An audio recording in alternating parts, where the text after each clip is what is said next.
এখন সংসদের চতুর্থ অধিবেশনের প্রথম বক্তব্য রাখবেন মিস্টার হারুন। মাননীয় সদস্য, আপনার সময় 6 মিনিট।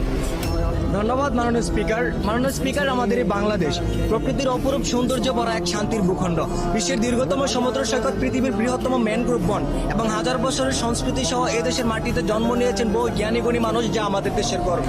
কিন্তু অত্যন্ত দুঃখের সাথে বলতে হয়, এই স্বাধীন সোনার দেশে আইনের অবহেলা থাকার কারণে আজ সাধারণ জনগণ ভালো নেই। মাননীয় স্পিকার, আজ আমি এদেশের সাধারণ জনগণের দুঃখ কষ্টের কথা তুলে ধরতে চাই। বর্তমান বাজারে নিত্য প্রয়োজনীয় জিনিসপত্রের দাম এতটাই বেড়ে গেছে যে সাধারণ খেটে খাওয়া মানুষ দিশেহারা হয়ে পড়ে।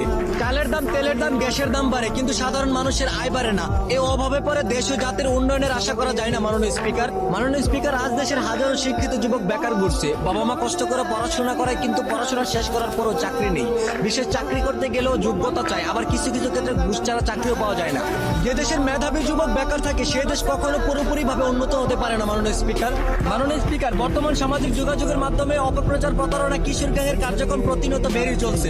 অল্প বয়সী ছেলেরা মাদক, সন্ত্রাস আর অপরাধের দিকে ঝুঁকে পড়ছে।